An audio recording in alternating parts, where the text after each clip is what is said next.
नमस्कार किसान भाइयों। आज की वीडियो में हम जानने वाले हैं जब हमारी गेहूं की फसल 40 से लेकर 50 दिन की हो जाती है तो हमें क्या करना चाहिए। अपने गेहूं में पैदावार बढ़ाने के लिए हम क्या क्या कर सकते हैं, कौन सी खादों का प्रयोग कर सकते हैं, कौन सी चीज़ें हमें छिड़काव करनी चाहिए।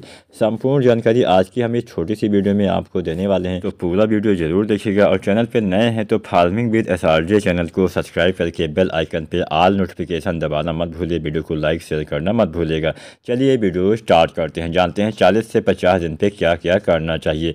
सबसे पहले आपको करना है सिंचाई। दूसरी सिंचाई आपको इसी अवस्था में करनी होती है। पहली सिंचाई हम करते हैं 21 से 25 दिन पे, और दूसरी सिंचाई मान के चलिए 40 दिन 45 दिन, या फिर मान लीजिए बहुत जल्दी नमी आपकी ख़त्म हो जाती है तो आप 35 दिन पे भी कर सकते हैं। वैसे 40 से 45 दिन का समय अच्छा समय माना जाता है गेहूं में दूसरा पानी लगाने का। लेकिन यहाँ पे मेरे हिसाब से आपको ये तय नहीं करना कि हाँ 40-50 दिन मैंने बोला तो आप सिंचाई कर दीजिए। सबसे पहले अपने खेत में जाइए, वहाँ पर देखिए क्या मिट्टी में नमी है या नहीं। हो सकता है आप किसी ऐसे क्षेत्र से हों जहाँ नमी आपकी मिट्टी में हो, आपकी मिट्टी भारी हो। भारी मिट्टी में नमी बहुत लंबे समय तक रहती है, और जो हल्की मिट्टी होती है वहाँ पे नमी बहुत कम समय तक रहती है।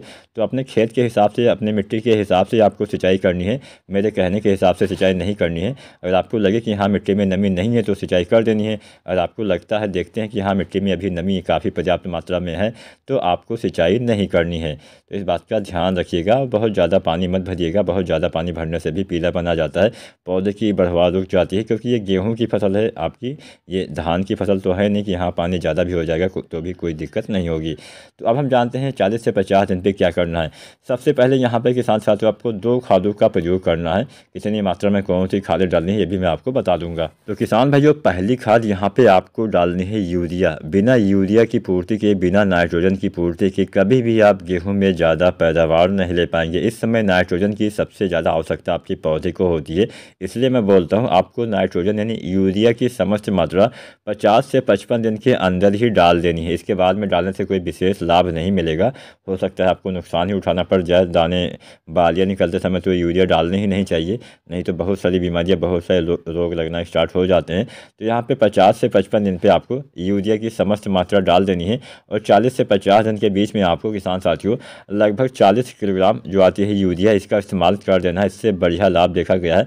अच्छी ग्रोथ होगी, पौधे में हरापन आएगा, पौधे भोजन अच्छे से बना पाएंगे, सब कुछ अच्छा होगा, जिससे बाद में बालियाँ भी अच्छी आ जाएंगी। अगर हम बात बालियों की ही करने वाले हैं तो यहाँ पे एक खाद जो हम दूसरी खाद आपको बताने वाले हैं उसका सीधा सीधा संबंध बालियों से ही है। इसके बिना कभी भी आप गेहूं में अच्छी और ज़्यादा पैदावार नहीं ले पाएंगे। वो है पोटास। MOP पोटास जो आता है बाज़ार में आसानी से 60% वाला MOP पोटास मिल जाता है। इसका इस्तेमाल करना है। इसके इस्तेमाल से क्या फ़ायदा मिलेगा? इसके इस्तेमाल से बहुत सारे फ़ायदे होते हैं। अगर हम जानें नुकसान, तो इसके इस्तेमाल ना करने से आपके पौधे में आपके फसल में उत्पादन कम मिलता है।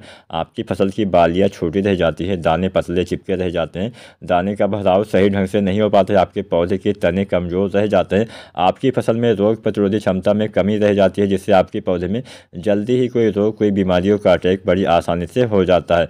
तो आपके पौधे में अगर आप चाहते हैं अच्छे से आपका सब कुछ रहे, आपके पौधे में चमक बनी रहे, आपके तने मजबूत रहे, आपकी फसल गिरे भी ना, आपके पौधे में जो बालियाँ निकले, बालियाँ काफ़ी मोटी निकले, बालियाँ लंबी निकले, बालियों में दानों की संख्या में बढ़ोतरी हो सके, तो इसके लिए MOP पोटास का इस्तेमाल किसान साथियों आपको अवश्य करना चाहिए। तो MOP पोटास जो आता है 60% वाला, इसकी किसान साथियों आपको लगभग 20 किलोग्राम मात्रा दूसरे पानी पे जब आप यूरिया डालते हैं तब आपको प्रयोग कर देना है। वैसे MOP आपको अपने गेहूं की संपूर्ण फसल अवधि में, मतलब गेहूं की बुआई से लेकर गेहूं की कटाई तक 40 से 45 किलोग्राम पोटास आपको डालना होता है। इतनी मात्रा पर्याप्त होती है। तो पहली बार आपको लगभग 25 किलोग्राम पोटास बुआई के समय डाल देना चाहिए, या फिर आप पहले पानी पे भी डाल सकते हैं। मान लीजिए बुआई के समय आप पोटास नहीं डाल पाए हैं तो पहला पानी जब आप लगाते हैं तब भी आप 25 kg पोटास डाल सकते हैं, और दूसरा पानी जब आप लगाते हैं तो फिर से आपको 20 kg पोटास डाल देना चाहिए। 20 किलोग्राम पोटास पर्याप्त रहेगा। तो यहाँ पे बस एक छोटी सी सावधानी आपको ये बरतनी है कि जब भी आप पोटास के साथ में यूरिया खाद डालें, जो आती है सफ़ेद वाली यूरिया, इसका इस्तेमाल करें तो हमेशा इसको मिलाने के तुरंत बाद इस्तेमाल कर देना है। इसको मिला के यूज़ तो किया जा सकता है, लेकिन बहुत लंबे समय तक आपको मिला के रखना नहीं चाहिए, नहीं तो ये खादें ख़राब हो जाती हैं। तो बस इतनी छोटी सी बात आपको ध्यान रखना है। हमेशा सिंचाई के बाद ही आपको इन दोनों खादों का प्रयोग करना है, सिंचाई से पहले नहीं डालना है। अगर आज की जानकारी आपको पसंद आई हो, वीडियो को लाइक ज़रूर करना। अगर आप ऐसा करते हैं तो आप गेहूँ में पैदावार निश्चित ही बढ़ा पाएंगे। वीडियो देखने के लिए किसान भाई आप सभी का बहुत बहुत धन्यवाद।